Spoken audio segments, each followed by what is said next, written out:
오늘 오전 11시에 로보택시 공개 기대감이 아주 높아지고 있습니다. 근데 사실 주가를 봤을 때는 한 2거래일 정도 계속 하락세를 좀 면치 못하고 있는데 이게 벌써부터 지금 새로운 뉴스로 작용을 하는 건지도 일단 궁금하고 만약에 이렇게 조정이 나온다면 이후에 좀 담아봐도 괜찮을지도 같이 짚어주시면 좋을 것 같아요. 네, 일단은 로보택시 공개 전에도 어느 정도의 윤곽은 대부분이 이제 우리 투자자분들이 알고 있기 때문에 사실상 단기적으로 우리가 9월 달부터 테슬라라든지 관련주들 우리가 이제 LG 에너지 앤솔, PNT, LNF 등이 단기적으로 반등을 줬기 때문에 사실상 실적 시즌으로 들어가는 흐름에서는 오히려 테슬라는 10월 16일 날 발표할 실적에 대한 기대감, 사실 그것에 포커스를 좀 더 맞추고 있다고 볼 수가 있을 것 같습니다. 일단 예상치로는 테슬라 같은 경우는 6개 분기 연속해서 컨센서스를 5번 정도 하회를 했기 때문에 이번에 실적 발표도 사실상 기대보다는 우려감이 일정 부분 더 큰 상황이고요.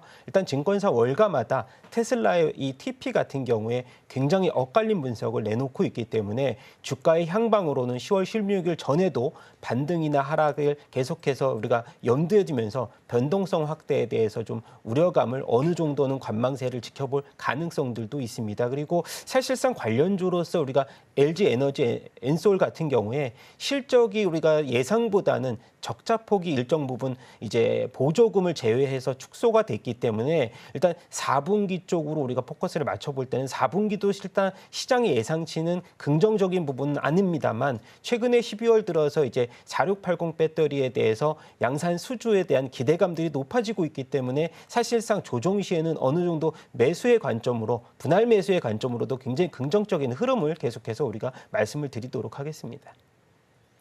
네, 로보택시와 관련한 자율주행 관련주들은 워낙 시총이 좀 적기 때문에 변동성에 좀 유의를 하실 필요가 있지 않나 싶습니다. 오늘 오전 11시에 공개가 되기 때문에 이후 키노트 연설까지 체크 좀 해보셔야 될 것 같고요. 또 어제 티웨이 항공 관련해서 고려아연, 제2의 고려아연이 아닐까 경영권 이슈 이야기도 나오기도 했습니다. 경영권 분쟁은 물론 장기적으로 봤을 때는 악재지만 단기적으로 봤을 때는 일단 주가가 상승할 수 있는 모멘텀이 또 돼주기도 하니까요. 어제도 강세를 보였는데 지금 이 구간을 접근이 가능한지 아니면 보유자의 영역으로 보내줘야 되는지도 함께 좀 짚어주시죠.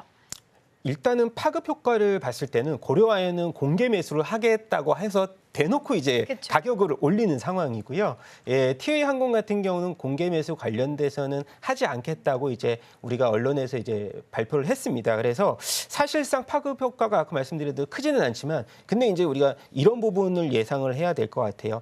예림당과 대명 선호그룹의 지분 차이가 얼마 되지 않기 때문에 2%대 차이기 때문에 굉장히 치열한 공방전이 펼쳐질 가능성은 있다. 대신에 우리가 그 액면 내재 가치로 봤을 때 티웨이 항공 같은 경우는 흑자 전환에 대한 기대감 그리고 이제 대한항공과 아시아나항공에서의 노선을 반사이익을 받을 수 있는 그러한 요소들이 많기 때문에 사실 본질적인 가치만으로 놓고 봐도 긍정적인 반등을 보여줄 수가 있겠다. 그리고 유가의 안정화를 어느 정도의 가장 큰 수혜주로 봤을 때는 항공주 쪽이 아닌가 그렇게 보고 있어서 사실 어저께 같은 경우는 예림당이 좀 더 강세를 크게 보였지만은 본질적으로 아까 말씀드렸던 부분에서는 우리가 티웨이 항공 쪽으로 조정 시 매수 관점으로 보시는 것이 조금 더 유리하지 않았나 장기적으로 봤을 때는 그렇게 생각을 하고 있습니다.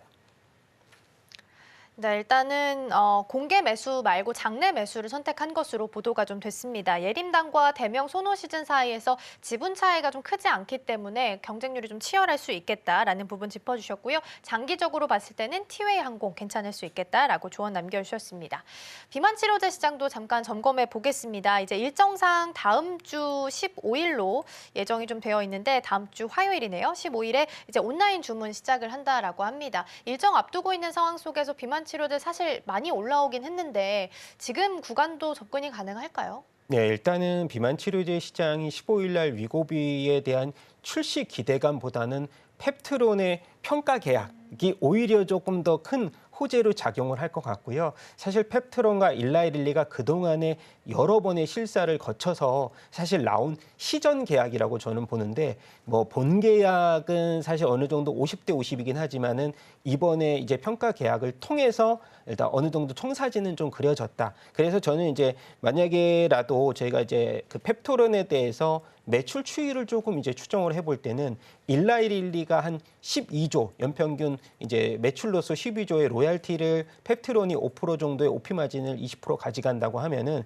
사실상 지금 가격대에서도 뭐 좀 저평가 구간에 들어갈 수 있다라는 평가들이 조금 지배적이기 때문에 오히려 랠리 같은 경우에는 사실 이제 뭐 우리가 그 유통사라든지 이제 개발사라든지 놓고 봤을 때는 단기간에는 개발사 쪽으로 반등폭을 조금은 더 강하게 줄 수는 있지만은 사실상 국내 신약 개발사들 펩트론 같은 경우도 플랫폼이기 때문에 정통의 이 신약 개발 업체는 아닙니다. 그래서 저는 이제 결론부터 말씀드리면은 오히려 장기적으로 봤을 때는 블루엠텍 같은 유통사 쪽으로의 흐름은 좀 더 장기적인 랠리가 가능하겠다고 좀 결론을 내리고 싶고요. 또 마지막으로 말씀드린 이제 3,000단 제약 같은 경우 어제 오보가 또 추가적으로 있었는데 4개 중에 특허 침해에는 3개는 이미 만료됐고 하나 같은 경우는 국내 캐나다 승인 이후 판매 가능이 어느 정도 확정이 됐기 때문에 사실상 이제 3,000단 제약 같은 경우의 흐름으로 봤을 때는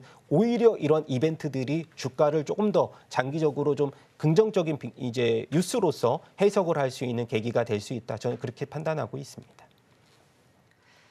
네, 그럼 뭐 이야기 나온 김에 리가캠 바이오도 이야기 좀 해볼까 해요. 어제는 일본 오노 약품 공업과 ADC 기술 이전 계약을 체결을 하면서 주목을 좀 많이 받았습니다. 제약 바이오는 여기가 고점인가 싶을 때 다시 또 새로운 고점을 만들어내고 있는 것 같아서 지금 이 가격대 계속해서 유지가 될 수 있을지 그렇다면 지금 매수도 가능할지도 궁금하거든요. 네, 이 리가캠 바이오는 사실 이제 재무적으로 봤을 때 기술 이전 때문에 흑자가 되고 적자가 되고 이게 지금 최근에 이제 양분이 되고 있는 상황인데 이거를 멀티플로 계산하기보다는 아까 말씀드렸듯이 신약 개발 ADC 같은 경우 3세대의 리가캠 바이오의 강점이 굉장히 크다라는 걸 입증을 해줬습니다. 제가 봤을 때는 알테오젠에 지금 비할 거는 아니지만 알테오젠과 이제 SC 제형과의 ADC의 그런 그 관련 협업도 굉장히 중요한 상황이기 때문에 리가캠 바이오의 10만 원대 돌파 이후에 행보가 굉장히 궁금한데 저는 사실 고의 의견을 계속해서 드려야 될 것 같은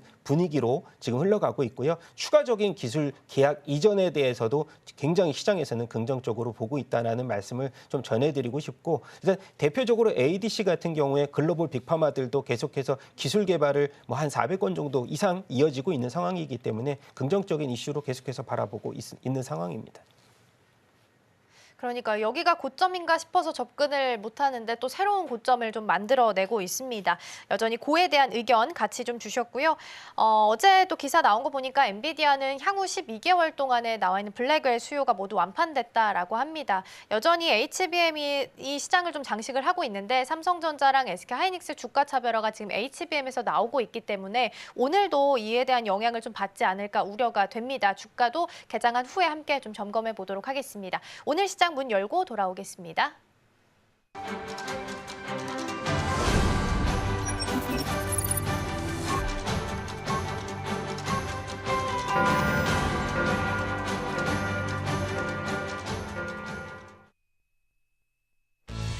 네, 10월 11일 금요일 문이 힘차게 열었습니다. 일단 지난 거래일 우리 시장 같은 경우에는 코스피, 코스닥 양 시장의 주가가 조금 엇갈리는 모습을 보여줬습니다. 여기서 가장 주목해야 될 게 삼성전자의 주가가 아니었나 싶은데요. 일단 1년 7개월 만에 종가 기준으로 했을 땐 5만 전자까지 다시 한 번 더 내려가는 좀 모습을 보여주기도 했습니다. 그리고 간밤에 있었던 미증시 같은 경우에는 인플레이션이 상승했다라는 소식에 모두 다 하락했는데 오늘 우리 시장에 어떤 영향을 줬지 바로 확인해 보도록 하겠습니다. 네, 오늘은 양시장 모두 다 상승 출발하고 있습니다. 코스피 같은 경우에는 0.49% 상승하면서 지금 2,612포인트 선에서 출발하고 있고요. 코스닥 같은 경우에는 0.45% 상승하면서 779포인트 선에서 출발하고 있습니다.